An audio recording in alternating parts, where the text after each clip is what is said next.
Bem, pessoal, então vamos dar continuidade à nossa aula. Então vamos dar continuidade à nossa aula.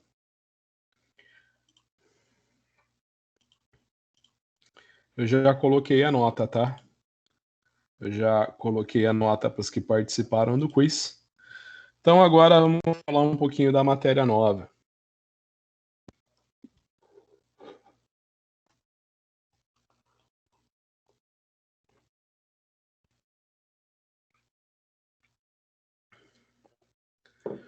Pessoal, então vocês viram que no modelo atômico mais rudimentar, e que a gente acabou de ver no quiz, você fala que o átomo é composto de um núcleo e uma nuvem eletrônica. A nuvem eletrônica é muito maior do que esse núcleo, né? Eu não canso de dar o exemplo de que se o núcleo for do tamanho de uma maçã, você imagina que a nuvem eletrônica é do tamanho do estádio do Maracanã. Então você pensa que a maior parte em volume do átomo é a nuvem eletrônica. A teoria atômica fala apenas, né, a primeira teoria atômica, que você tem um núcleo onde está contida toda a massa do átomo. Nesse núcleo você tem prótons e tem nêutrons. Nêutron, como o próprio nome diz, não tem carga, mas ele só tem massa. A massa dele é praticamente igual ao do próton. Então você diz que a massa atômica do átomo é o número de prótons mais o número de nêutrons. Os prótons têm carga positiva e os elétrons têm carga negativa. Agora você pensa, tá, como é que esses elétrons estão dispostos ao longo de um átomo? Né? Se você for pensar, tá, como é que esses elétrons estão em volta do átomo? Eles estão estáticos ali, eles estão estáticos em volta do núcleo, como se fossem as passas num pudim de passas, né? Você imagina que um dos primeiros modelos atômicos que foi descrito, ele chamava justamente o modelo atômico do pudim de passas. Por quê? Você imaginava que os elétrons estavam estáticos na nuvem eletrônica como as passas num pudim. Aí você pensa o seguinte, né? Você aprendeu que cargas opostas se atraem. Então você tem um núcleo com carga positiva e um elétron numa nuvem eletrônica com carga negativa. Se cargas opostas se atraem, era para esses elétrons se fundirem com o núcleo, né? Você sabe que quanto menor a distância de uma carga positiva para uma carga negativa, maior a atração. Então era para a carga positiva atrair a carga negativa, essas cargas irem se atraindo até que o elétron se fundisse com o átomo. Aí veio o Niels Bohr e ele utilizou o modelo de órbitas. O que é o modelo de órbitas? Você pensa que na lei da física, massa atrai massa. Aí você pensa assim, tá, massa atrai massa, então por que a Lua não se funde com a Terra? Massa atrai massa, a Lua tem massa, a Terra tem massa, né? Então era para um atrair o outro e a Lua se fundir com a Terra, né? Diminui a distância, aumenta a atração. Aí da lei da física a gente tem o modelo das órbitas, né? Você imagina que em vez você imagina que massa se atrai, em vez das duas massas se atraírem, né? Se fosse assim, você imagina que a Lua ia ser atraída para a Terra, né? Os dois iam se fundir e todos os planetas do Sistema Solar iam se fundir com o Sol, né? Massa atrai massa. Mas por causa do modelo dos orbitais, você pensa que em vez da Lua se fundir com a Terra, ela fica em órbita junto com a Terra. Então, essa é a teoria das órbitas. Então, propuseram um modelo de órbitas em que o elétron estava em várias órbitas ao longo do núcleo, né? Só que esse modelo também não é de todo certo, né? Então, aqui a gente tem, ó, vou colocar aqui ocultar. Qualquer órbita deveria ser possível, portanto, qualquer energia. Mas uma partícula carregada em movimento no campo elétrico deve emitir energia, né? Então você imagina também, então outra coisa, né, que eles fizeram esse modelo de órbita, só que você imagina que não tem carga, né? Os planetas não têm carga, né? Então você pensa o seguinte: se você tem uma partícula carregada em movimento, né, num campo elétrico, ela deveria emitir energia. Então esse modelo também é furado. Então aqui a gente tem o espectro atômico do modelo de Bohr, né? É Bohr que propôs esse modelo atômico, né? como que se o elétron tivesse em várias órbitas ao redor do núcleo. Bohr afirmou que os espectros de linhas dos elementos indicavam que os elétrons estavam confinados em estado de energia específico chamado órbitas. As órbitas, ou níveis de energia, são quantificadas, de tal forma que somente alguns níveis de energia são permitidos, né? Então você pensa em elétrons que estão com uma órbita, elétrons confinados em outra, e elétrons confinados em outra órbita, né? Foi o modelo das órbitas do raio atômico de Bohr. Né? Você imagina que esse modelo atômico, né, que é o raio atômico de Bohr, ele fez os cálculos para o hidrogênio, né? Então, então ele aplicou esse modelo para o átomo de hidrogênio. Você pensa que o átomo de hidrogênio, né, ele só tem, se você vir aqui no hidrogênio, né, o principal isótopo é o hidrogênio 1, quer dizer, ele tem só um próton e um elétron, né? Se você for ver o raio atômico do... Aqui é o raio de Van der Waals, né? Então ele aplicou esse modelo para o hidrogênio, né? Deixa eu ver o que ele coloca aqui.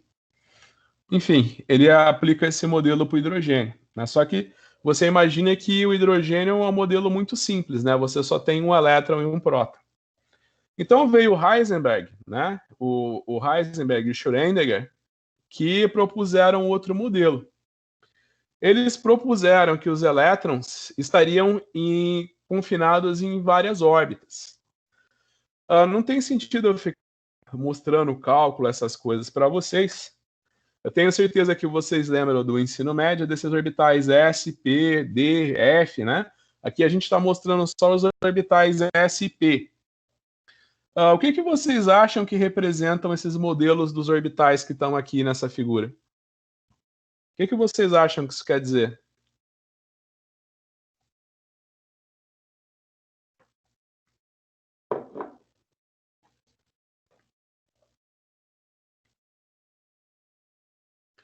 As soluções para a equação de Schrödinger.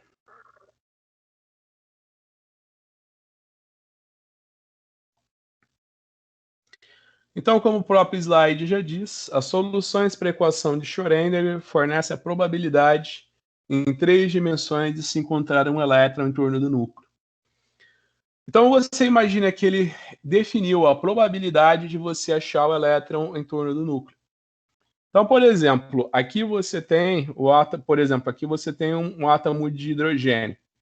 No hidrogênio você tem só um elétron, né? Então você imagina que no hélio também você tem 2 elétrons. Então você imagina que no caso do átomo de hidrogênio, que você só tem um próton e um elétron, você imagina que a probabilidade de você achar o elétron está aqui na região. Aí quando você tem um orbital 2s, você tem uma probabilidade maior de encontrar o elétron ao redor do eixo do espaço. Quando você tem o orbital p, você só tem probabilidade de encontrar o elétron nessas regiões, né? E é essa daqui que é o modelo, né, orbitais S e P. Isso daí quer dizer a probabilidade de você achar um elétron no espaço.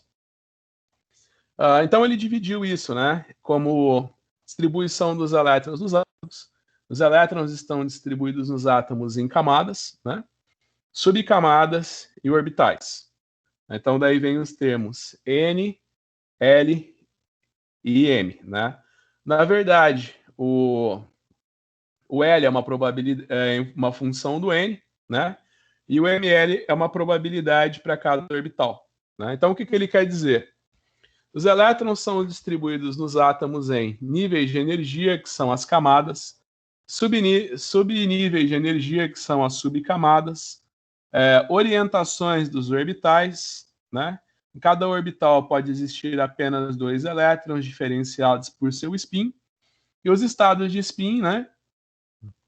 Que vai ser o mais ou menos, né? Spin positivo ou spin negativo. Então, por exemplo, aqui a gente tem um exemplo de uma distribuição eletrônica. A gente tem a distribuição eletrônica do nitrogênio, né? Então, da lei da mecânica quântica, você imagina o seguinte: o N é o número quântico principal. né? Então, você imagina que você vai ter um orbital S, aí você tem aquela definição, né, que o L, que é a subcamada, o número de subcamadas vai ser sempre representada, vai ser sempre uma função de N, né? Então, o número de subcamadas, né, vai ser sempre proporcional ao número quântico principal. Então, você pensa que no segundo número quântico principal, né, no segundo número quântico principal, você vai ter orbitais S e P. Tá bom? Então, basicamente, aqui você tem a distribuição eletrônica, tem a distribuição das caixinhas. Então, você imagina que o nitrogênio tem 7 elétrons. Então, você vai colocar esses elétrons, tá? Você vai ter que preencher aqui, por exemplo, os níveis eletrônicos, né?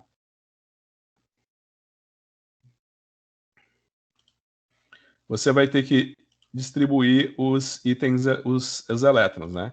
Então, você imagina o seguinte, você tem 7 elétrons. Então, você vai colocar um elétron, 2 elétrons. Um elétron. Você preenche primeiro um orbital para depois preencher o outro. Então, você preenche a camada S, a camada 1s, 2s, vão 4 elétrons. Sobram 3 elétrons, vai um elétron em cada orbital P. Tá? A grosso modo, eu sei que todo mundo fez o ensino médio. Quando eu fiz o meu ensino médio, o professor de química tinha meio que um fetiche de torturar o aluno, fazendo o aluno fazer a distribuição eletrônica de todos os elementos da tabela periódica. Eu lembro que minha professora de química no ensino médio, ela falou para a gente fazer distribuição eletrônica de todos os elementos. Então a gente começava aqui com o hidrogênio. Essa tabela periódica ele não mostra aqui a distribuição eletrônica, né? Vejamos. Download. Você pode clicar aqui em download. Você pode clicar aqui em download. E você pode salvar em Excel, em formato Excel, as informações de todos os elementos da tabela periódica.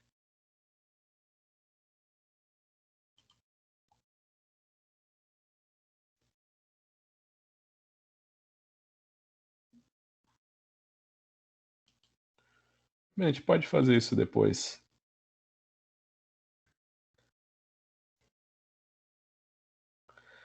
Nessa tabela então da Royal Chemical Society, quando você clica num elemento, né, ele já te dá a distribuição eletrônica, né? Então você pensa assim, a minha professora de química do ensino médio fez fazer a distribuição eletrônica de todos os elementos da tabela periódica, né? Então você clica no hidrogênio, tem um S1. Você clica no L, um S2, né? Então você tem 2 elétrons. O lítio são 3 elétrons. Então você tem a configuração eletrônica do L, né? Porque você fechou o primeiro número quântico principal, que é 1, né? Aí você tem a distribuição do lítio, 1s1. Aí você tem a distribuição no berílio, 2s2. Aí você tem a distribuição no boro, 2s2, 2p1. Você tem a distribuição eletrônica no carbono, 2s2, 2p2. No nitrogênio, 2s2, 2p3. Você chega aqui no oxigênio, 2s2, 2p4. Você chega aqui no flúor, 2s2, 2p5. No nitrogênio, 2s2, 2p6, né? Eles descobriram na época que esses elementos aqui, né? Eles não reagiam com nada, né? Esses elementos aqui não reagiam com nada.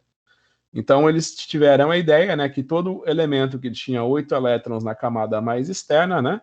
A camada mais externa é o número quântico principal, né? Então, por exemplo, você clica aqui, né, no neônio, né, 2s2, 2p6, ele tem 8 elétrons na camada mais externa. Ele tem 8 elétrons na camada mais externa. Então, você imagina que todo elemento químico, né, tende a a ter 8 elétrons na camada mais externa para se tornar estável.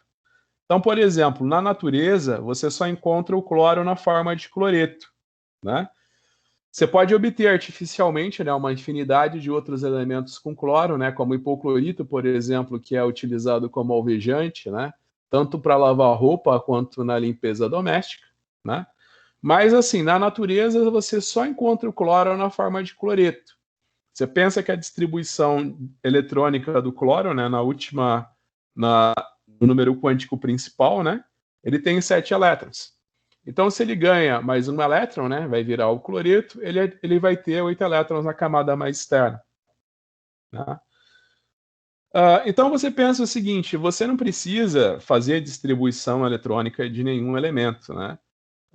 Que eu até falei, se você quiser saber a distribuição de qualquer elemento químico, basta você clicar em cima dele aqui na tabela periódica. Você vai ver os elétrons que estão na camada mais externa. Tá vendo?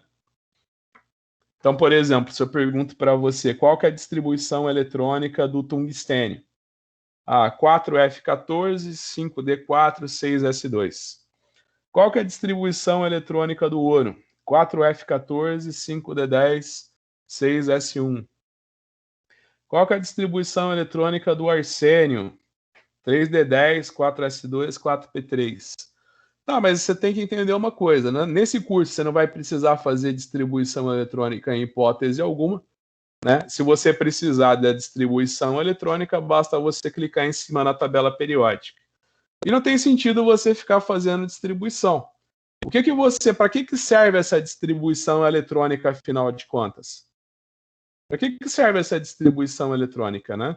Afinal de contas, o que quer dizer, por exemplo, o fósforo ter distribuição eletrônica 3s2, 3p3? O que isso quer dizer, afinal de contas? O que é que quer dizer o fato do sódio ter distribuição eletrônica 3s1? O que isso quer dizer? O que quer dizer o cálcio ter distribuição eletrônica 4s2? O que isso quer dizer?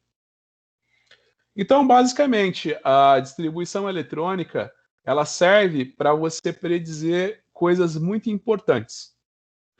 Por exemplo, quando você está falando dos não metais, a distribuição eletrônica você vai utilizar para dizer quantas ligações o elemento químico pode fazer, né?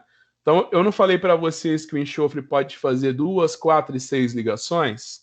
O enxofre pode fazer... O enxofre pode fazer 2, 4 e 6 ligações por causa da distribuição eletrônica que ele tem. O fósforo, por sua vez, ele pode fazer 3 ou 5 ligações por causa da distribuição eletrônica dele. Né?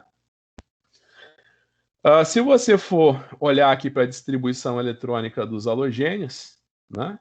Você olhando para a distribuição eletrônica dos halogênios, você vai ver que todos eles, né, têm 7 elétrons na camada mais externa. Então, se eles ganham um elétron, eles vão formar ânions, né? E vão ter 8 elétrons na camada mais externa. Então, por exemplo, eu saber a distribuição eletrônica dos halogênios, que vai ser sempre a mesma, né? A única coisa que muda de um halogênio para outro é o número quântico principal. Então, a distribuição eletrônica no halogênio sempre vai ser S2, vai ser S2P5.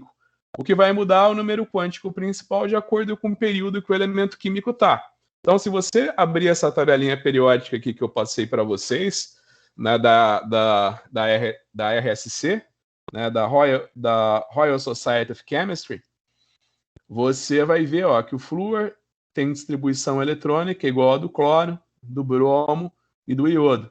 Né? A única coisa que muda é o número quântico principal. O flúor está no segundo período, então vai ser 2. O cloro está no terceiro período, vai ser 3. Então, você sabendo a distribuição eletrônica dos elétrons na camada mais externa, você pode dizer para mim, por exemplo, que os halogênios vão sempre ter tendência a formar ânions monovalentes. Né? Você imagina também que se os halogênios compartilharem um elétron, né, eles também vão atingir o octeto, né? Eles vão atingir 8 elétrons na camada mais externa, né? Então, por exemplo, o flúor está presente em várias substâncias orgânicas, né? Onde ele faz uma única ligação. Então, por exemplo, o flúor ele pode fazer só uma ligação. Se você olhar para a distribuição eletrônica do lítio, do sódio, do potássio, você vai ver que eles têm só um elétron na camada mais externa. Por eles terem só um elétron na camada mais externa, né? Por eles terem só um elétron na camada mais externa, eles têm a tendência a perder esses elétrons e formar cátions monovalentes. Aí eles adquirem a configuração de gás nobre, né? Então você pode olhar que a distribuição eletrônica dos elétrons na camada mais externa do sódio é a mesma do neônio, que é um gás nobre, né? E 3s1. Então, se o sódio perde um elétron, ele adquire a configuração, a distribuição eletrônica do neônio. O potássio, a mesma coisa, né? Todos os elementos químicos que estão na mesma família da tabela periódica têm a mesma distribuição eletrônica, né? Então, ó, eu sei que todos os elementos aqui dos metais alcalinos, eles têm a mesma distribuição eletrônica. A única coisa que muda é o número quântico principal, né? Então, você imagina que o potássio está no quarto período, né? Então, a distribuição eletrônica dele na camada mais externa é 4s1. Os metais alcalinos terrosos, todos eles vão ter distribuição S2, né? A única coisa que muda é o número quântico principal, né? Então, o berílio vai ser 2s2, o magnésio 3s2, o cálcio 4s2. Mesma coisa, se eles perdem 2 elétrons, se os metais alcalinos terrosos perdem 2 elétrons, eles adquirem a configuração de gás nobre. Eu falei para vocês que a tabela periódica, né, ela é numerada assim, família 1A, 2A, 3A, 4A, 5A, 6A, 7A e 8A, não é? Por que o pessoal ensina a nomenclatura da tabela periódica desse jeito? Porque dessa forma, ó, você pode observar que eu fazendo a numeração desse jeito, eu já sei o número de elétrons da camada de valência de cada elemento químico. Então, se eu falo de um elemento químico que está na família 1A, eu sei que ele tem um elétron na camada mais externa. O berílio, por exemplo, ele tem 3 elétrons na camada mais externa, o berílio, né? Ele tem 3 elétrons na camada mais externa dele. Quer dizer, o berílio tem 2 elétrons na camada mais externa dele. O boro está na família 3A, então eu sei que todos que estão aqui na família 3A têm 3 elétrons na camada mais externa. Então, por exemplo, o alumínio forma só cátions trivalentes. Porque ele é um metal tem tendência a perder seus elétrons. Você imagina que o alumínio tem 3 elétrons na camada mais externa, então todos os sais de alumínio, por exemplo, então o alumínio só forma cátions trivalentes. Por isso que você precisa saber a distribuição eletrônica. Tá na família 3A o alumínio, ele tem 3 elétrons na camada mais externa, então ele vai formar sempre cátions trivalentes. Então, se eu falar cloreto de alumínio, eu sei que a hélice é L3, né? Porque ele só tem um estado de oxidação. Aqui nos metais de transição, geralmente aqui é numerado, né? Os metais de transição aqui é a família B. Quando eu fiz o ensino médio, eu nunca entendia, né, que eu fiz a distribuição eletrônica de todos os elementos, mas eu não entendia por que eles começavam com a nomenclatura falando aqui que aqui seria B3. Né? Por que você acha que aqui é B3 e não B1?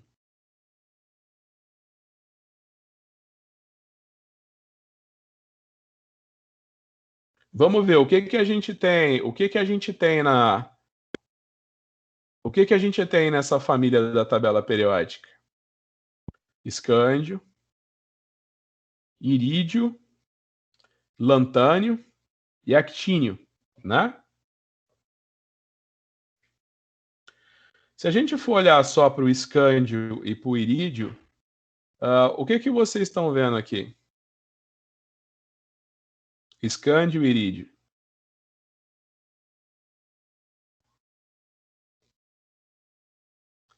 eles têm 3 elétrons na camada mais externa, né? Então, por eles terem 3 elétrons na camada mais externa, eles formam sempre cátions trivalentes, né? Depois a gente vai ver com calma, né? Você imagina que quando você tem os metais de transição, eles são preenchidos, né, na camada mais interna, né, que são a camada D, né? Então você imagina que a partir do cálcio você começa a colocar elétrons numa camada, né, numa camada eletrônica que tem um número quântico principal menor, né? Então você vai 4s2, aí 3d1, 4s2, 3d2, 4s2, 3d3, 4s2. Né? Você começa a colocar os elétrons numa camada mais interna. Por isso que esses metais aqui de azulzinho são chamados de metais de transição, porque eles têm elétrons de orbitais d. Por eles terem esses elétrons de orbitais d, eles têm mais de um estado de oxidação, né? Por exemplo, o cromo. O cromo é muito comum, né? Os principais estados de oxidação do cromo é o cromo 6 e o cromo 3, né? Então você pode imaginar que um cromo ele pode perder. Então, se você clica aqui em cima do cromo, você vê que o cromo tem 6 elétrons na camada mais externa dele. Ele pode perder esses 6 elétrons ou simplesmente perder só 3 desses 6 elétrons. Se você clica aqui no manganês, ele tem 7 elétrons na camada mais externa. Ele pode perder, por exemplo, só os elétrons que estão no orbital S, né, no orbital 4s, e formar o manganês 2+. Mas ele também pode perder os 7 elétrons que ele tem na camada mais externa e formar o permanganato. Né? O permanganato é roxo, o manganês 2+ é incolor. Eu estou pensando em levar vocês no laboratório e mostrar para vocês uma titulação com permanganato. Né? Eu quero mostrar uma titulação para vocês com permanganato, para vocês verem, né, a cor roxa do permanganato, né, que é o manganês mais 7. Esse permanganato é um agente oxidante, ou seja, ele recebe elétrons e ele vira o manganês mais 2, que é incolor, tá? Bem, enfim, a gente vai fazer uma discussão detalhada disso, mas é que eu falei para vocês, né? Quando eu fiz o meu ensino médio, eu fui ensinado a ficar fazendo distribuição eletrônica. Aí eu decorei a fazer a distribuição eletrônica, mas eu saí do ensino médio sem ter a menor ideia do que representava essa distribuição eletrônica, tá? Então, já tenha em mente que nesse curso você não vai ter que fazer distribuição eletrônica alguma, não vai precisar fazer distribuição eletrônica nenhuma. Se você quiser saber a distribuição eletrônica, é só você clicar em cima dos elementos aqui, ó, basta você sair clicando. E para que você precisa da distribuição eletrônica? Justamente isso para prever o comportamento do metal ou do não metal, né? Sabendo a distribuição eletrônica, você pode prever que tipo de cátions que ele pode formar e, no caso dos não metais, quantas ligações eles podem fazer. Tá bom? Então, vamos lá. Vamos continuar. Então, aqui vem, né? O que é um orbital? O que é um orbital? A região do espaço de maior probabilidade de encontrar o elétron em um átomo. Então aqui a gente tem a figura do orbital S, tem a figura do orbital P, tem a figura do orbital D. Você imagina aqui o orbital S, né? Ele tem essa formato esférico, quer dizer que você só pode achar o elétron nessa região esférica aqui, perto do núcleo. O orbital P tem esse formato. Então quer dizer que nessa região aqui você não tem chance de encontrar o elétron. Mas nessas regiões esféricas aqui você tem. O D é a mesma coisa. Então, basicamente, o que ele está te falando? Quando o Bohr calculou o raio atômico, né? Ele calculou o raio atômico, né, como a maior probabilidade a região de maior probabilidade de você achar o elétron, né? Na verdade, não foi o Bohr, né? Foi o Schrödinger, né? E ele calculou que o raio atômico do hidrogênio era 52,9 picometros, né? Um orbital S que se estende de uma maneira radial a partir do núcleo, formando uma esfera. Então, aqui é como funciona o orbital S, né? Aqui a gente tem mais uma vez a ilustração dos orbitais P, né? Ao longo do eixo x, y, z, né? Aí a gente fala, orbitais S não tem planos nodais, né? Por isso L é igual a 0. Orbitais P tem um plano nodal, né? Então L igual a 1. E orbitais D, portanto, tem dois planos nodais, né? Que é aquilo que eu falei para vocês. No orbital S cabe 2 elétrons, no orbital P cabe 6 elétrons, e no orbital D cabem 10 elétrons, enquanto no orbital F cabem 14 elétrons, né? Então aqui vamos falar dos números quânticos e orbitais. A função onda para um elétron é um átomo descreve um orbital atômico. Conhecemos a energia desse elétron, mas apenas a região do espaço em que provavelmente esteja localizado. Quando o elétron tem uma função de onda particular, diz-se que ele ocupa um determinado orbital com uma camada de energia. Cada orbital é descrito por 3 números quânticos, né? N, L e ML. Comecemos por descrever os números quânticos e as informações que eles fornecem, para depois discutir a relação entre os números quânticos e as energias e as formas dos orbitais atômicos, né? Então, você tem o número quântico principal, né? Que é N1, 2, 3 e assim vai. O número quântico principal N pode ter qualquer valor, né? Inteiro de 1 ao infinito. O valor de N é o fator fundamental na determinação da energia de um orbital. Ele também define o tamanho de um orbital para um determinado átomo. Quanto maior for o valor de N, maior será o tamanho do orbital. Em átomos que têm mais de um elétron, 2 ou mais elétrons pode ter o mesmo valor de N. Disse que esses elétrons estão na mesma camada eletrônica, né? Então, eu fiquei mostrando para você aqui a tabela periódica. Então, você imagina o seguinte, cada período da tabela periódica, né? O professor de álgebra linear de vocês chama, que eu falei, né? Ele chama isso daqui de linha, isso daqui de coluna, né? O químico vê a tabela, né? Ele fala períodos e famílias, né? Então você imagina que cada período da tabela periódica é descrito por um número quântico principal. Então, se você clicar aqui, ó, no hidrogênio e no hélio, né, você vai ver que o número quântico principal é 1. Quando você chega no segundo período da tabela periódica, né, olhando do lítio até o neônio, você vai ver que o número quântico principal é 2, né? 2s2, 2p6, no caso do neônio, né? Então, quando eu falo que quando você tem mais de um elétron num átomo, né, você pode ter vários elétrons com o mesmo número quântico principal, né? Então, por exemplo, os elétrons da camada de valência, né, que é a camada mais externa do átomo, eles vão ter sempre o número quântico principal igual, né?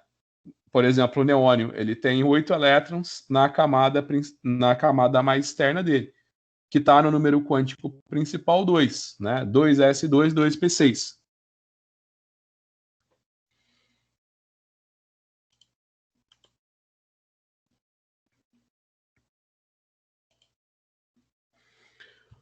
O número quântico momento angular orbital, né? Ele varia de 0, 1, 2, 3, ou seja, de n menos 1, né? Então eu falei que o número quântico principal, que é o n, ele pode variar de 1 a infinito.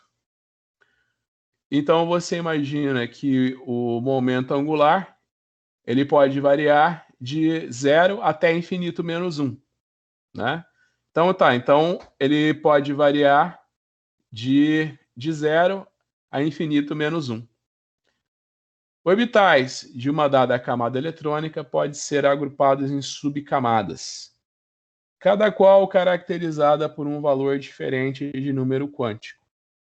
O número quântico L, referido como o número quântico de momento angular do orbital, pode ter qualquer valor inteiro, de 0 ao máximo de n-1. Esse número quântico define a forma característica de um orbital. Diferentes valores de L correspondem a diferentes formas de orbitais. O valor de n limita o número de subcamadas possíveis para cada camada. O número de possíveis subcamadas aumenta à medida que n aumenta para a camada como n igual a 1. N deve ser igual a 0, assim apenas uma subcamada é possível. Quando n é igual a 2, L pode ser 0 ou pode ser 1. Dois valores de L são agora possíveis, e por consequente, há duas subcamadas na camada de elétrons n igual a 2. As subcamadas são normalmente identificadas por letras. Por exemplo, uma subcamada L igual a 1 é chamada de subcamada P, e um orbital nessa subcamada é chamada de orbital P. O que isso quer dizer? Então você tem o momento angular orbital. O momento angular orbital são esses, eles podem variar de 0 a n-1, né? Então você pensa o seguinte, quando você tem o número quântico principal 1, né? Você imagina o seguinte, que 1 menos 1 é 0, né? Então você imagina que você só pode ter orbitais S aqui, né? Você pensa o seguinte, ó, você imagina o seguinte, que o L igual a 0 quer dizer orbitais S, o L igual a 2 orbitais P, o L igual a 3 orbitais D e o L igual a 4 orbitais F, né? Então você imagina que quando você tem o número quântico principal 1, né, você só tem o zero possível, né? 1 menos 1, 0. Então, no primeiro período da tabela periódica, né, onde o número quântico principal é 1, você só vai ter orbitais S. No segundo período da tabela periódica, onde você tem n igual a 2, né, você só vai ter orbitais S e orbitais P. Né? Aí você imagina que a partir do quarto período, né, você já começa a ter orbitais D. E a partir do 1, 2, 3, 4, 5, 6, e a partir do sexto período, você passa a ter orbitais F. Né?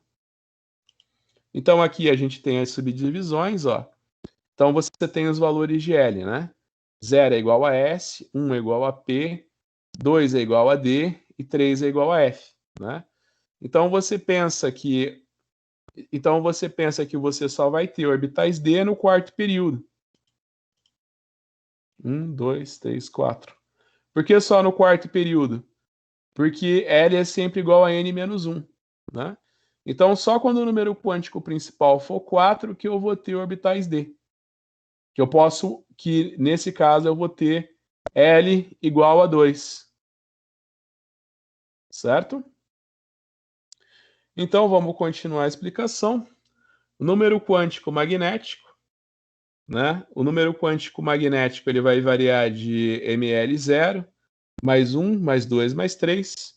O número quântico magnético está relacionado com a orientação no espaço dos orbitais dentro de uma subcamada. Orbitais em uma determinada subcamada diferem na sua orientação no espaço, não na sua energia. O valor de ml pode variar de mais L para menos L, com zero incluído. Por exemplo, quando L é igual a 2, ml pode ter 5 valores, né? Menos 2, menos 1, 0, mais 1 e mais 2. O número de valores de ml para uma dada subcamada especifica o número de orbitais na subcamada.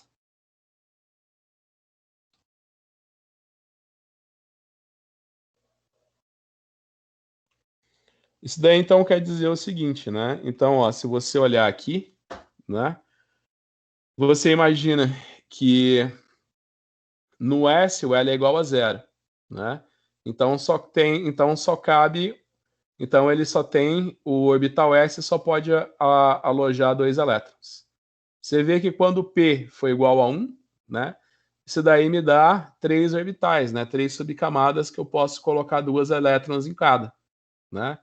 Por quê? Porque o ml ele vai ser o quê? Ele vai variar, né?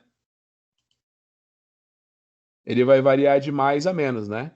Então, se ele é 1, né? Ele pode ser -1, 0 e mais 1, né? Nos orbitais D, né, você tem 2, né?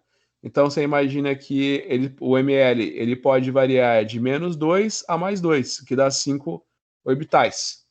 E quando você está no orbital F, né, ele pode variar de -3 a mais 3, né, o que vai me dar 7 orbitais e 14 elétrons que podem entrar nesses orbitais.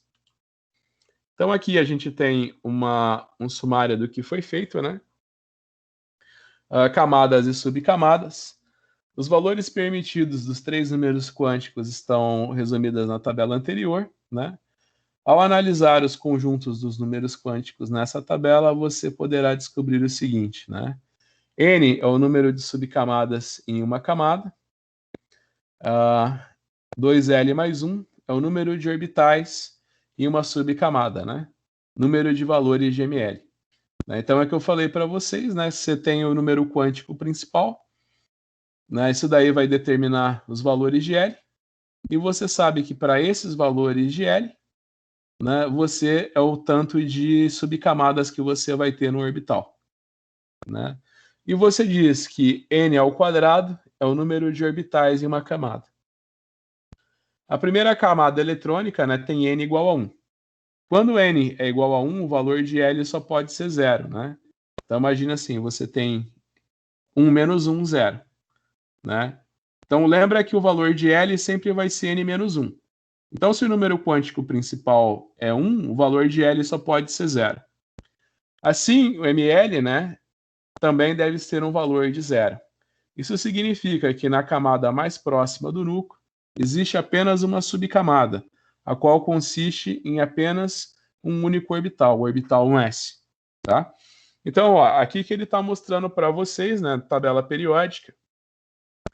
Ó, você tem o primeiro período da tabela periódica. No primeiro período da tabela periódica, você tem o número quântico principal 1. Né?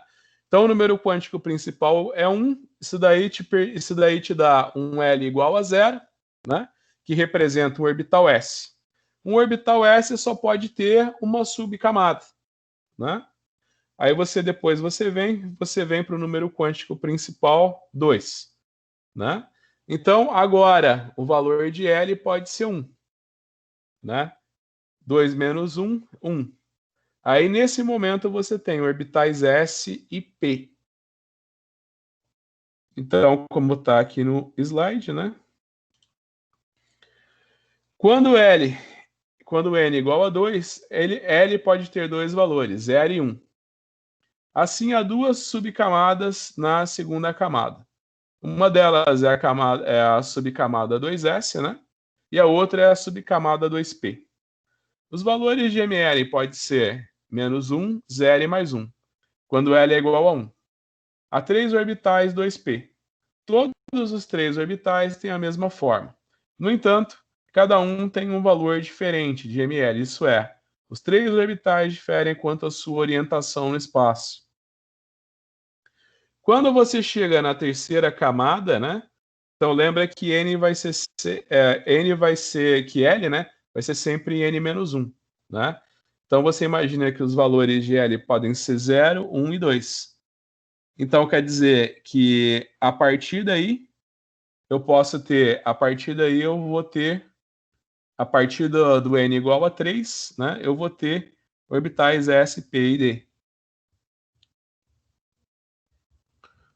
As duas primeiras subcamadas dentro da camada N são as subcamadas 3S, 3P e a terceira é a 3D, né? Você imagina que se o L é igual a 3, né? Então eu posso ter 5 orbitais na subcamada 3D. Enfim, isso aqui é só para vocês entenderem de onde que vem esses valores, né? Então aqui a gente, mais uma vez, para vocês não esquecerem, né? O L quer dizer o tipo de orbital, né? A subcamada, né? Então, por exemplo, L igual a 0, subcamada S. L igual a 1, subcamada P. L igual a 2, subcamada D. L igual a 3, subcamada F, né?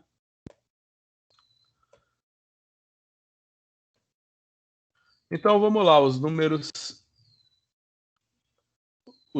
orbitais e quânticos, né? Os orbitais têm tamanho e forma característico. N é o número quântico principal que determina a energia e o tamanho. L é o número quântico de momento angular ou azimutal, que define o formato do orbital, né? O formato nada mais é a região de probabilidade em que você acha o elétron. E ml é o número quântico magnético que diz a respeito da orientação do elétron, né? Orbitais com o mesmo n na mesma camada. Orbitais com o mesmo n e n na mesma camada. Enfim, aqui a gente tem as distribuições. Essa tabelinha aqui deixa bem bonitinho para vocês entenderem, né? Então você vê que no primeiro período da tabela periódica, né? No primeiro período da tabela periódica, eu só posso ter orbitais S. No segundo, eu tenho orbitais S e P. E no terceiro, eu vou ter orbitais 3S, P e D. Talvez, sempre que eu dou essa aula, algum aluno, quando eu estou explicando, vem aqui, né? E eu falo, né? Então você só vai ter orbitais D, né? A partir do número quântico principal 3, né? Que é o terceiro período. Aí ele fala, não, professor, ó, primeiro, segundo, terceiro, quarto período. Mas se você for olhar aqui, ó, os orbitais D, eles começam só no quarto período.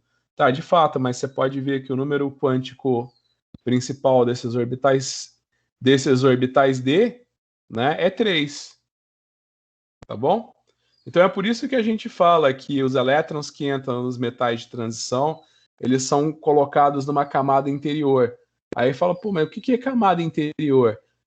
É só um jeito de dizer que esses elétrons que estão entrando nos metais de transição, né?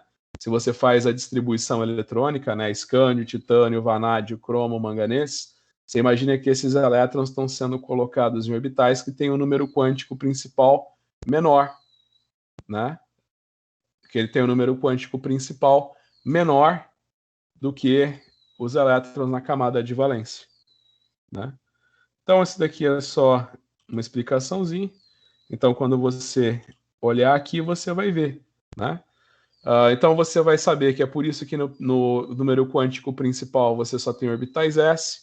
No segundo período, quando você tem número quântico principal 2, né? Você já tem orbitais S e P.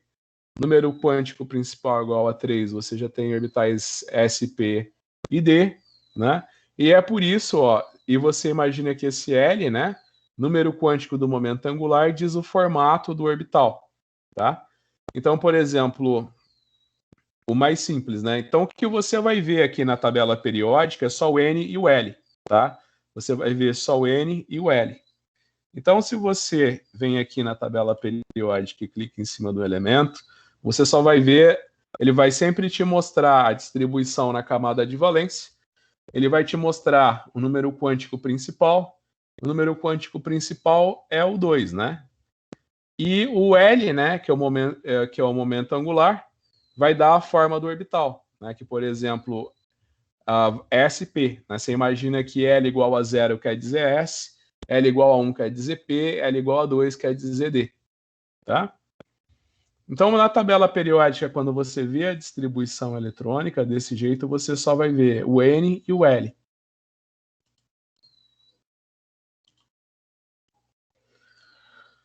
Quando você faz um diagrama de caixinha, né, você vai ver o número quântico magnético, né?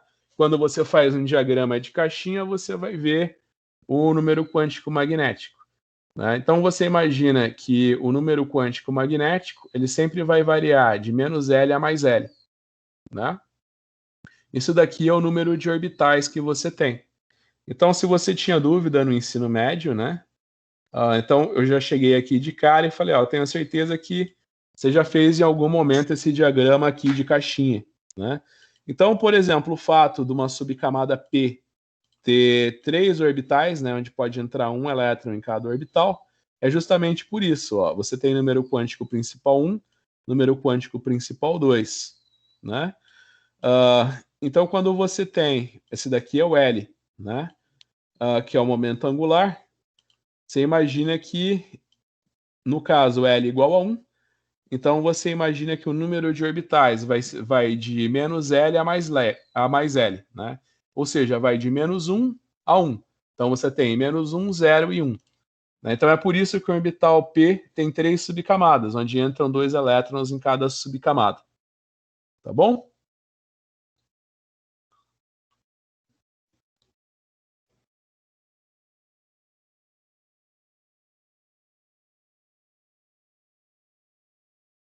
Então aqui a gente tem os spins.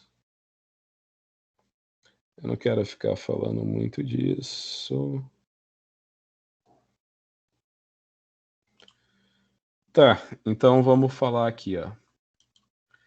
Então, esse daqui é só um entendimento básico, tá? O que eu quero que você. O que que eu vou perguntar na prova? O que que eu vou perguntar na prova? O que que você precisa saber? Tá? Então, você imagina o seguinte: eu vou perguntar na prova só o que você precisa saber. E o que que você precisa saber?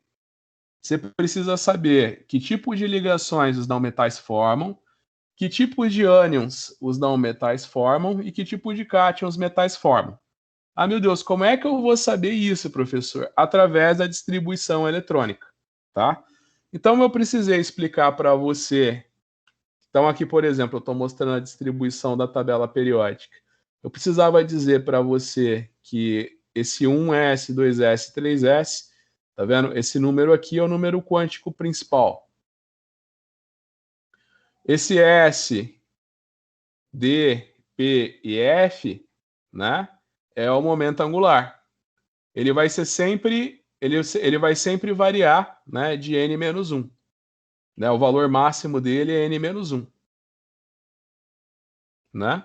Então você imagina que esse daqui que é o valor de L, né? Então você imagina assim, o 2, o 3, o 4 é o N, que também é igual ao número do período. O S quer dizer L igual a 0, o P quer dizer L igual a 1, o D quer dizer L igual a 2 e o F quer dizer L igual a 3. Tá? Aí você imagina então que no orbital S você só tem uma camada, no orbital P você tem 3 camadas, no orbital D você tem 5 camadas e no orbital F você tem 7 camadas. Né? Sempre vai aumentando de 2 em 2 o. Não, sempre vai aumentando de 2 em 2 o número de camadas, né? 1, 3, 5 e 7. Tá? Então aqui a gente tem uma distribuição da tabela periódica de acordo com aonde estão os elétrons de valência. Né? Em qual orbital estão os elétrons da camada mais externa. Né? Então você imagina que nos metais alcalinos e alcalinos terrosos eles estão em orbitais S. Nos metais de transição eles estão em orbitais D. Nesses elementos aqui da tabela periódica, eles estão nos orbitais P, e aqui, nessa subcamada, nos orbitais F, né? Então aqui a ordem, e aqui na verdade é a ordem de preenchimento, né? Então você imagina que só depois que você preenche os orbitais 3P, que você vai começar a preencher os orbitais 3D, e assim sucessivamente. Então aqui a gente tem um exemplo da tabela periódica, tá vendo? Aqui é uma tabela periódica. Se você for olhar para a tabela periódica que está na internet, que você já ganhou no cursinho, né? Pelo menos na minha época, quando eu era aluno, você ia fazer vestibular, tinha sempre alguém dando uma tabela periódica e uma régua do coque para você, né? Que era o principal colégio da minha cidade, né? Era o Colégio Oswaldo Cruz.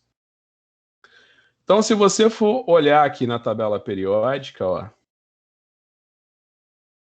você percebe que os orbitais D, eles só vão ser preenchidos, né? depois que você preencher os orbitais 4s. Lembra daquela história que eu falei, né, dos metais de transição? Os elétrons entram, né, numa subcamada que tem o número quântico principal menor que os elétrons da camada mais externa. Então aqui a gente continua. Então, então você imagina que se fosse ser colocado tudo retinho, você imagina que aqui ia ter uma quebra na tabela periódica, né? E ela ia começar aqui, né? Onde acaba a tela. Então você imagina que por simplicidade essa parte aqui da tabela periódica ela foi quebrada e trazida para cá, né? Aqui você tem os lantanídeos e os actinídeos, né? A série dos lantanídeos e a série dos actinídeos, né?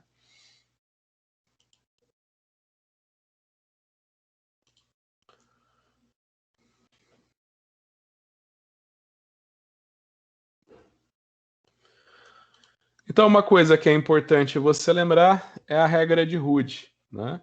Então, você sempre lembra que quando você for preencher, por exemplo, um orbital P, né? Ele tem três subcamadas, né? Então, você imagina que se você for colocar, se você tiver 3 elétrons para colocar em orbital P, você imagina que esses elétrons vão entrar nos orbitais P sempre com os spins desemparelhados, né?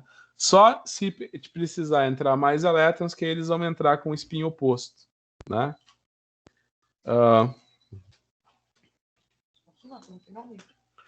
Então aqui a gente tem o preenchimento dos orbitais, né? O princípio de Pauling, o princípio da exclusão de Pauling.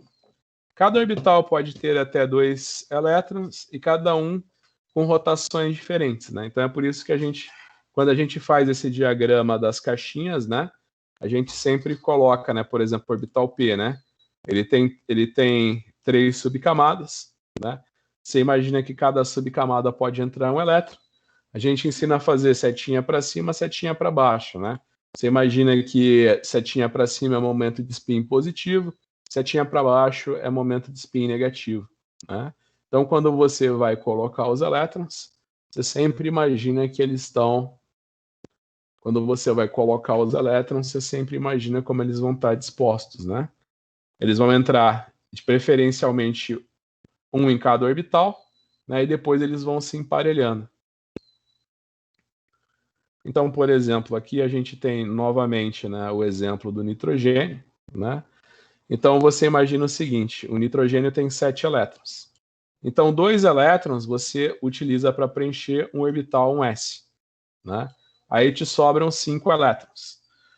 Primeiro você vai colocar 2 desses 5 elétrons no orbital s, né? Então seria assim: você está preenchendo as caixinhas, né?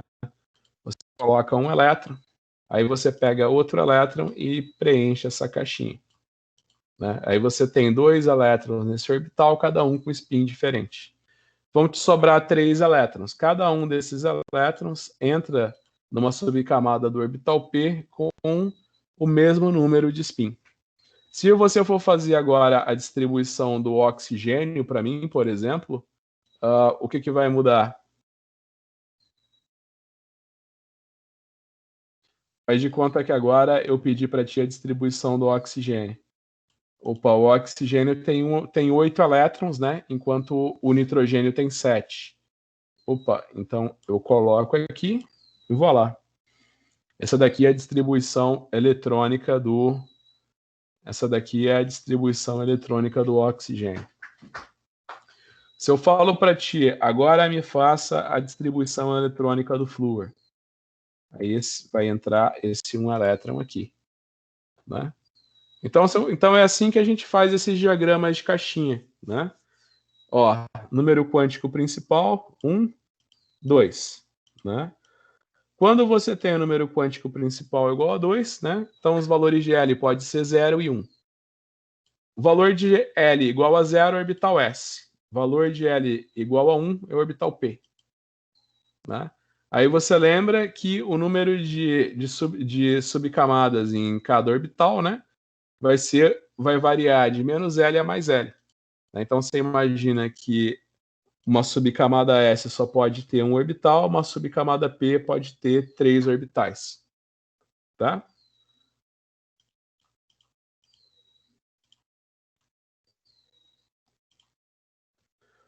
Então, basicamente é isso, eu não vou ficar me estendendo muito. Então, por exemplo, aqui eu mostrei para os alunos, né? Eu sempre pegava e fazia algumas distribuições eletrônicas, né, no quadro, falava para eles que nunca vou cobrar isso na minha prova, né? Nunca cobraria isso na minha prova. Mas assim, a gente chega no lítio, né? O lítio tem 3 elétrons, o lítio é um elemento químico que tem 3 elétrons, né? Então, qual que é a distribuição eletrônica do lítio? Você vai colocar um elétron numa subcamada S, outro elétron numa subcamada S. E aí você vem e coloca um elétron numa subcamada S, né? Se você vier... Então, aí eu fiz na sequência, né? Para o berílio, para o boro, né? E assim sucessivamente, né? Para o berílio, para o boro e assim sucessivamente, você vai vendo como que os orbitais podem ser preenchidos, né? Então, posso até fazer aqui, por exemplo, né? Então, por exemplo, eu venho aqui e faço Ctrl C, Ctrl V, Ctrl V.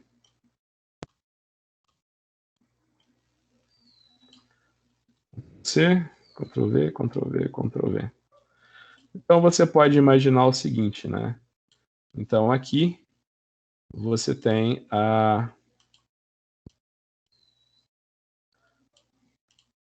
Então, aqui você tem a distribuição eletrônica do lítio.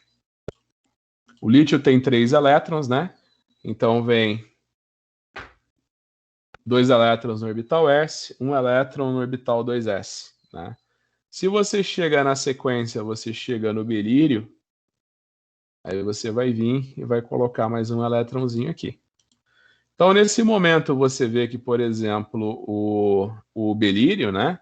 Ele tem 2 elétrons na camada mais externa. Se ele perder esses 2 elétrons que ele tem na camada mais externa, ele vai adquirir a configuração do hélio, que é um gás nobre. Então, é interessante para ele perder esses 2 elétrons para formar cátions divalentes. Então, daí vem aquela conversa lá das primeiras aulas do curso, né? Você imagina que no caso do lítio, né? No caso do lítio, a distribuição eletrônica é só essa. Então, se você pegar os metais alcalinos e alcalinos terrosos, né? Você imagina que se os metais alcalinos perderem um elétron, vai formar sempre cátion monovalente. Se os metais alcalinos terrosos perdem 2 elétrons, eles vão formar cátions divalentes, né? É a partir disso que você consegue observar as propriedades dos elementos químicos, né? Aí, por exemplo, você saiu do berílio, aí você está chegando no boro, né? Então, você vai vir aqui e vai colocar um elétronzinho. Você vai vir aqui e vai colocar um elétronzinho no boro. Então, você vai ver que o boro ele tem 3 elétrons na camada mais externa dele, né? Logo depois do boro, né? Você vai ter o carbono. O carbono ele vai ter mais um elétron. Então, eu vou pegar e vou colocar aqui o elétron do carbono, né? Então, essa daqui que eu estou mostrando agora, né, que eu fui colocando elétrons, é a distribuição eletrônica do carbono, né? Mais para frente eu vou falar para vocês de hibridização, né? Você imagina que ele junta esses orbitais sp. Não sei se vocês lembram do ensino médio, né? Que é a hibridização que os não metais podem fazer. Né? Ele faz a hibridização sp3. Aí ele vai ter 4 elétrons e 4 orbitais, né? Aí ele vai ficar com um elétron distribuído em cada orbital e ele vai poder fazer 4 ligações, né? Então é para isso que serve a distribuição eletrônica, para você poder predizer a química dos elementos químicos, né? Então, por exemplo, quando eu chego na família 3A, você imagina que eu vou ter distribuição eletrônica. Eu vou ter essa distribuição eletrônica na família 3A, né? Ó.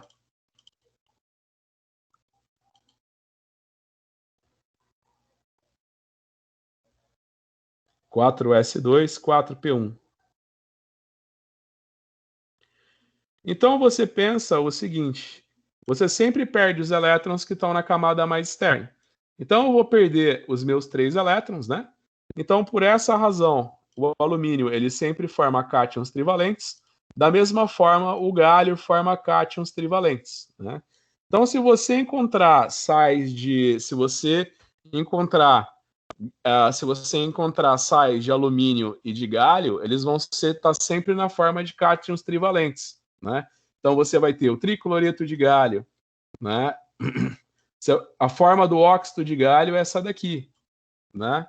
Aqui você tem o sulfato de galho, né? Então você imagina que, por exemplo, através da distribuição eletrônica, você consegue saber que o alumínio e o galho formam sempre cátions trivalentes, né? Se eu olhar aqui na tabela periódica, se clicar no galho, oxidation state. Essa tabela periódica aqui, você não precisa nem pensar às vezes, né? Que através da distribuição eletrônica, o que eu falei, o que eu quero que você saiba fazer, o que você precisa saber. Olhar para o metal, saber os tipos de cátion que ele pode formar, né? Olhar para o não metal e saber quantas ligações ele pode fazer, né? Então, assim, se você tem só a tua tabelinha periódica, né?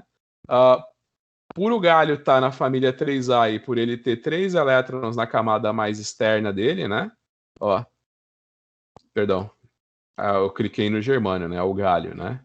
Ó, ele tem só 3 elétrons no número quântico principal dele. Então ele vai perder esses 3 elétrons e vai formar cátions trivalentes, né? Então, pela distribuição eletrônica, você tem que saber predizer que o galho só forma cátions trivalentes. Se você clicar aqui, você já nem precisa pensar mais. Ele já fala principal estado de oxidação mais 3. Eu já falei umas 10 vezes essa aula. Mesmo se aplica para o alumínio. Olha aqui o alumínio. Ele tem 3 elétrons na camada mais externa dele, ele vai perder os 3 e vai atingir a configuração de gás nobre. Principal estado de oxidação, né? Quer dizer, na verdade, o único estado de oxidação do alumínio e do galho, mais 3. Entendi, professor. O alumínio e galho, eles têm 3 elétrons na camada mais externa, então eles vão perder esses 3 elétrons e formar cátions trivalentes. Então eu acredito que o índio e o tálio, eles também vão formar cátions trivalentes. Aí você clica aqui. Mesma coisa, o índio forma cátions trivalentes. Aí você vem aqui e clica no tálio, você vai ver mais 3 e mais 1. Aí fala, meu Deus, mas por que o tálio pode fazer mais 3 e mais 1? Você imagina, né, que à medida que o número quântico principal vai aumentando, né, a diferença entre os orbitais vai aumentando, né? Então, por exemplo, no tálio você imagina, né, que você já tem orbitais 4f e 5d, né? Então você imagina que no caso do tálio, ele pode perder só, como tem muita diferença de energia entre o 6s2 e o 6p1, o tálio pode perder esse único elétron que ele tem no orbital D e formar um cátion monovalente, tá? Então você imagina que no caso do alumínio, do galho e do índio, a diferença de energia do orbital S para o orbital P é muito pequena, né? Então vai arrancar os 3 elétrons. Mas quando você chega no número quântico principal 6, a energia entre um orbital 6s2 e 6p1 acaba sendo muito pequena. Essa diferença de energia acaba sendo muito pequena, quer dizer, sendo muito grande. Então o tálio pode fazer cátions trivalentes e cátions monovalentes. Aí você clica em cima dele e você já vê aqui os estados de oxidação mais 3 e mais 1.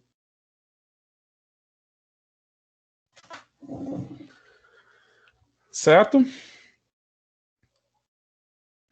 É uma coisa que é engraçada, né? Então se a gente for continuar nessa mesma linha de raciocínio aqui em cima, ó.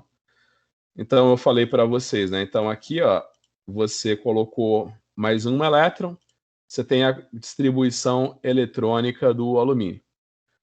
Se você vem aqui e coloca mais um elétron, você vai ter a distribuição eletrônica do carbono, que também é a mesma distribuição eletrônica dos demais elementos do grupo. Então, se você vem aqui e clica, ó, distribuição eletrônica do carbono, 2s2, 2p2. Distribuição eletrônica do silício, 2s2, 2p2. A distribuição eletrônica do germânio, 4s2, 4p2. Tá? Então, se você for pensar quanto aos estados de oxidação, né, você vai imaginar o seguinte: o germânio, o estânio e o chumbo, eles podem formar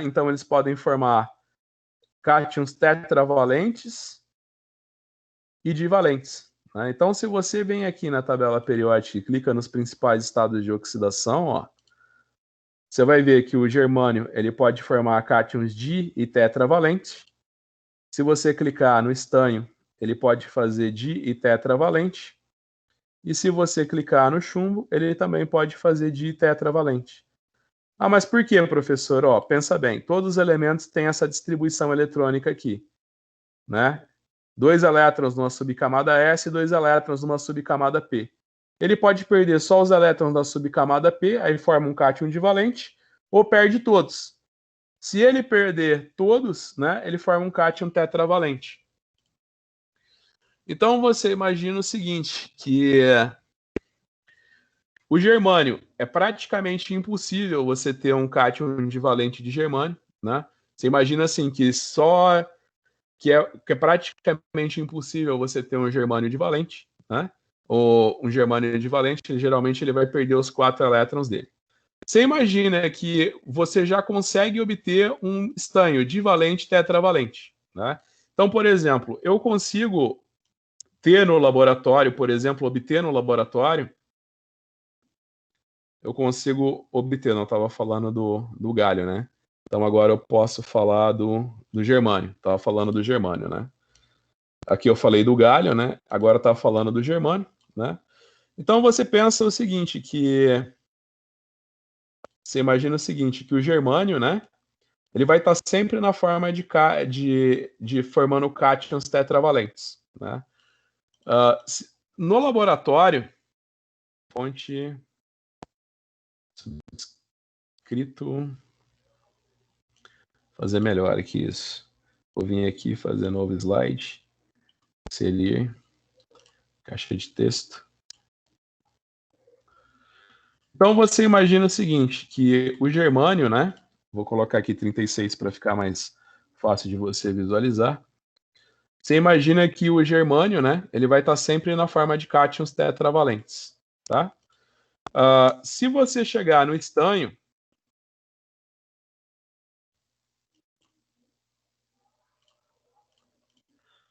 eu posso ter no laboratório tanto o óxido de arsênio 2, então lá já falando da nomenclatura, né? Eu posso ter o óxido de arsênio de estanho, né? Desculpa, esse é o estanho, não é o arsênio, não, é o estanho.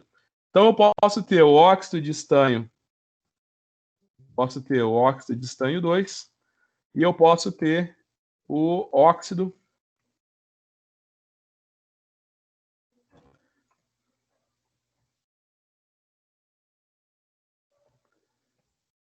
de estanho 4.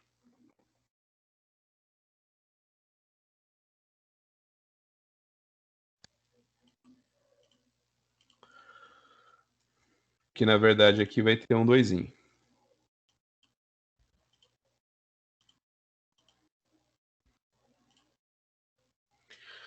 Você imagina o seguinte, eu posso até comprar o óxido de estanho. Se eu deixar um frasco de óxido, se eu deixar o óxido de estanho exposto ao meio ambiente, você vai ver ele reagir instantaneamente com o oxigênio da atmosfera para formar o óxido de estanho 4, né?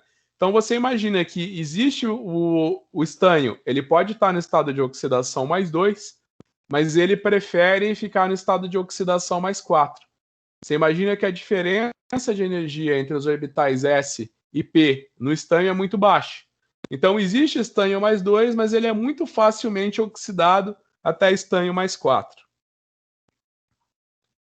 Agora já, por sua vez, tem muita diferença de energia, existe muita diferença de energia entre os orbitais S e P do chumbo, né?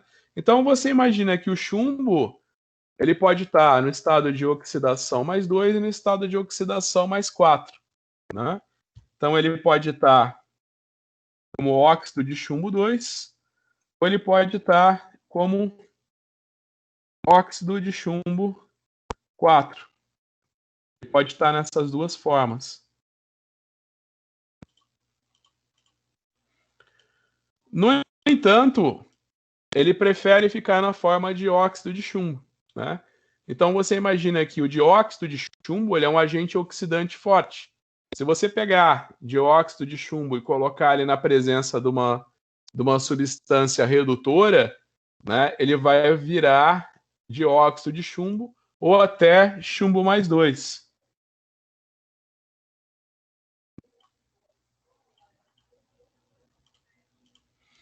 Então você pensa uma coisa também, né? Então você pensa que o chumbo, né, ele pode perder 2 ou 4 elétrons, né? Você imagina que existe o óxido de chumbo 2 e existe o óxido de chumbo 4. O chumbo pode fazer cátions divalentes, mas você imagina que um cátion tetravalente ia ser muito pequeno. Imagina você perder 4 elétrons, né? Então, as únicas espécies que existem com chumbo são o óxido de chumbo, né, o óxido de chumbo 2, o óxido de chumbo 4 e os sais de chumbo 2. Né? Então, por exemplo, são muito famosos os aletos de chumbo 2. Você imagina que o chumbo, uma solução que tem cátion chumbo, é totalmente incolor. Se você colocar iodeto, você forma o iodeto de chumbo, que é um sal insolúvel. Você imagina que o iodeto de chumbo ela tem uma coloração amarelo-púrpura muito bonita, né? Então esse daqui é o tipo da reação que é bonita de você mostrar para aluno no laboratório, né? É que o chumbo é bem tóxico, né? Então eu fico meio com o pé atrás de trabalhar com isso com vocês no laboratório. Mas é linda, né? A cor de você colocar iodeto numa solução de chumbo, né? Você forma o iodeto de chumbo que tem um amarelo lindo, né? Uma reação linda de se ver acontecer, tá? Então é o que eu falei, através da distribuição eletrônica que você sabe que tipo de cátions e substâncias que os elementos químicos formam, né? Então, a partir da distribuição eletrônica, você sabe que o chumbo vai ser óxido de chumbo 2 ou óxido de chumbo 4. Existem sais de chumbo 2, mas não existem sais de chumbo 4, né? Porque se ele perder 4 elétrons, ele vai ficar muito pequenininho. Então, o chumbo 4 existe só na forma de óxido, né? Bem, é basicamente isso que eu queria passar para vocês hoje. Então, vamos fazer mais um quiz valendo meio ponto para quem não ganhou ponto no primeiro quiz. Acabando o quiz, vocês têm até a semana que vem para fazer a prova. A prova já está online, vai sortear 10 de 50 questões para vocês, tá bom? Se tiver alguma dúvida na prova, pode me escrever pelo Teams. Então eu vou fazer mais um quiz com vocês, pontinho para os 3 primeiros, a não ser que menos que 3 façam, né? Porque aí não tem nem competição, né? Tipo, só 3 fazem, vai ponto para os 3 primeiros, né? Então só do cara estar ali chutando, ele já está ganhando ponto, né? Então vamos fazer mais um quiz, valendo meio ponto agora.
Muito bem, era só olhar aqui na tabela, né?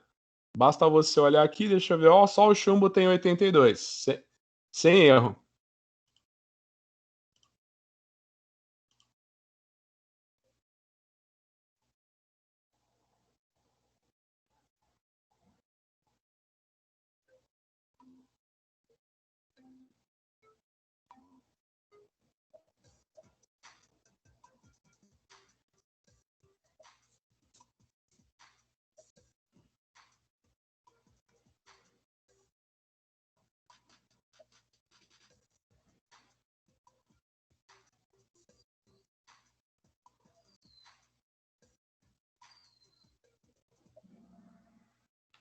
Muito bem, I é iodo, irídio e R.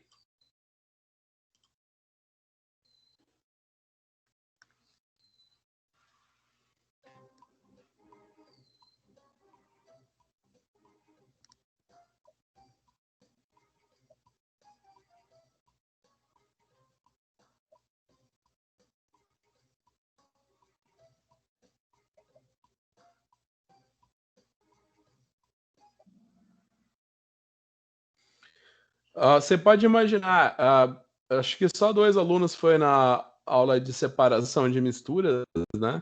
Mas você imagina que o etanol e a água têm pontos de ebulição muito próximos. O etanol perto de 75 graus e a água 100 graus. Você imagina que quando a diferença de ponto de ebulição é muito pequena, como no caso do etanol e da água, os dois líquidos formam o que a gente chama de azeótropo, né? Uma mistura azeotrópica. Né? É uma mistura onde os dois atingem o mesmo ponto de ebulição. Então, se você fizer uma destilação simples, né, você não vai separar nada do etanol da água. Você precisa utilizar uma destilação fracionada.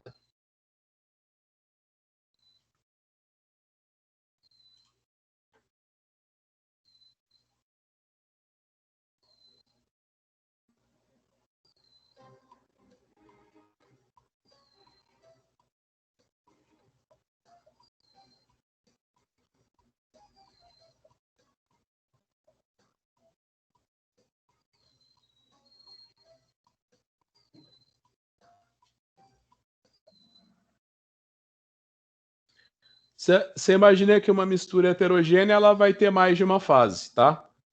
Então você mistura água e óleo. Você sabe que a água não mistura com óleo, né? É uma mistura heterogênea. Você tem 2 fases. Você mistura areia e água, 2 fases. A mistura é heterogênea quando ela tem mais de uma fase.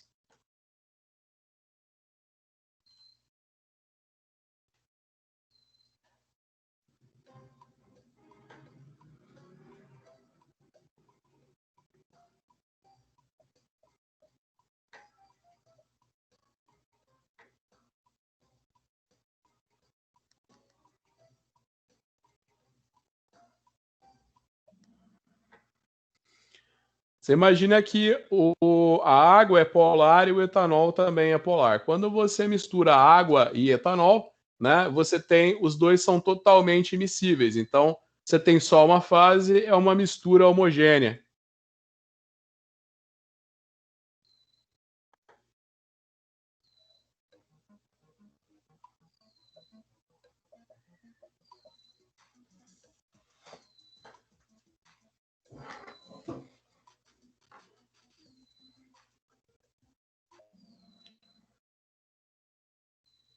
Perfeito.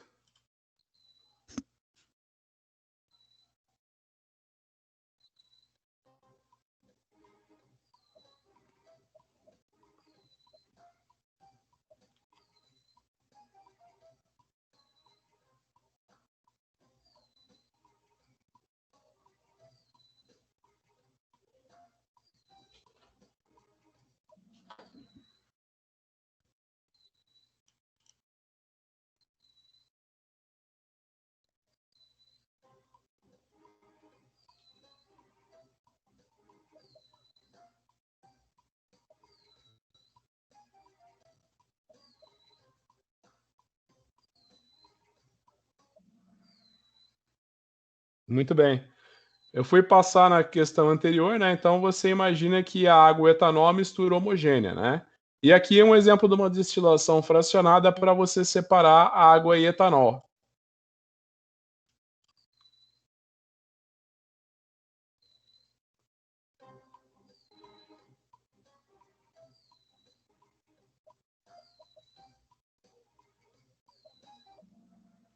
Aí é uma destilação simples, né?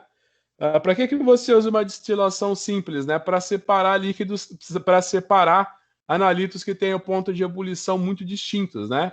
Então, por exemplo, se eu quero tirar o sal da água, eu quero separar sal da água, né? Cloreto de sódio da água, eu posso fazer uma destilação simples para tirar o sal da água, né? Agora, para separar água de etanol, eu já não consigo com uma destilação simples.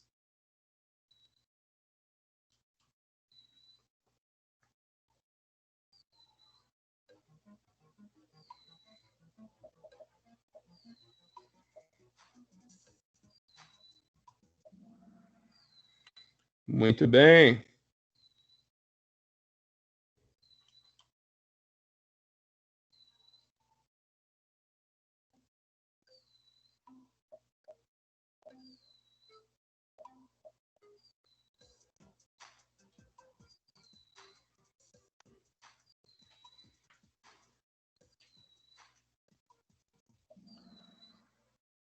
Muito bem. Enxofre é S, né? De sulfur.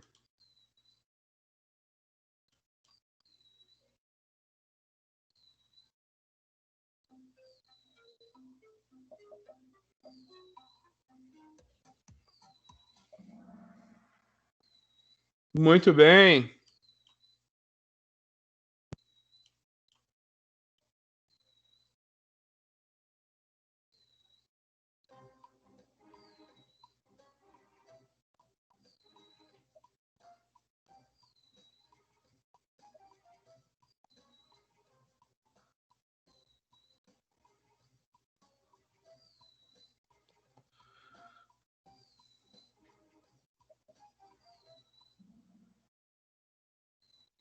Muito bem, né? É só fazer 207 menos 82, né, que você chega em 125, né?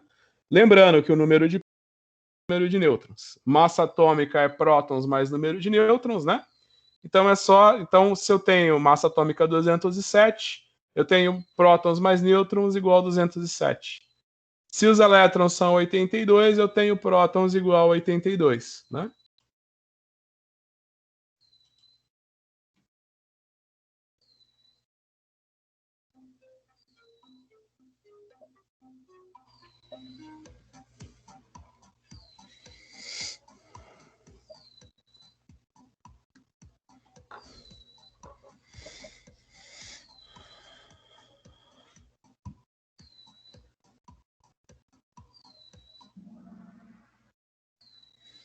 Vamos ver? 26, ferro. Iron.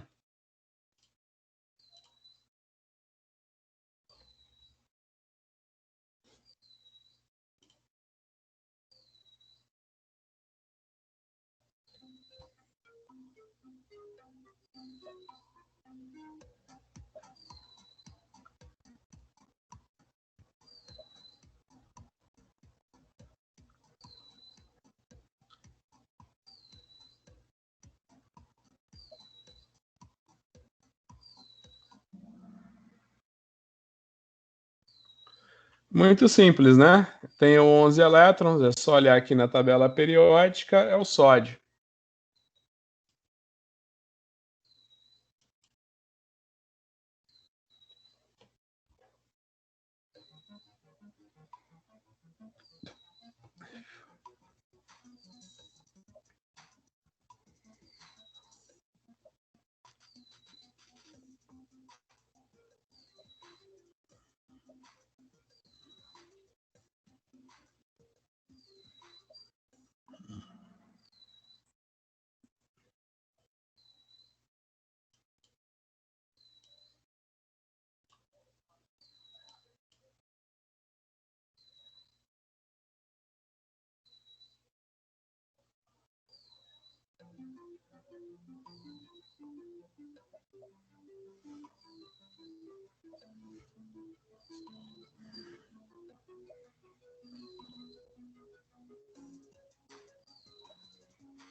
A definição de isótopo é essa, né? Os isótopos têm o mesmo número de prótons, logo têm o mesmo número de elétrons.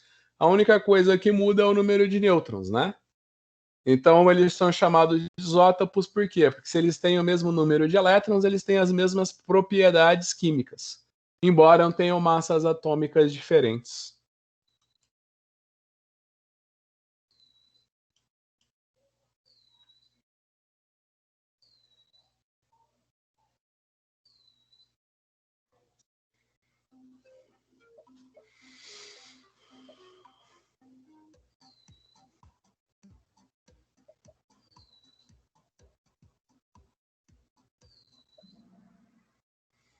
Muito bem.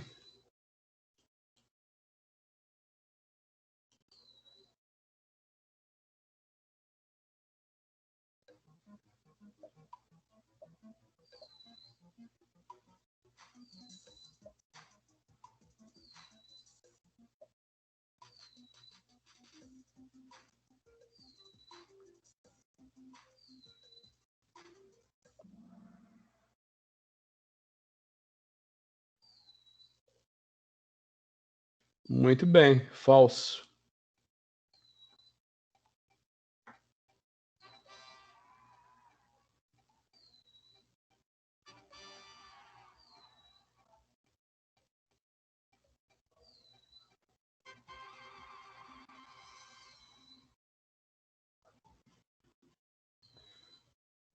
Bem, parabéns, Gustavo, Amanda e Marcos.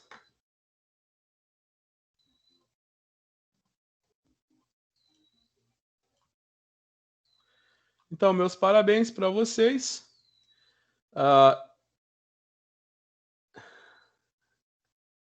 É Gustavo, Marcos e Amanda, né? Então eu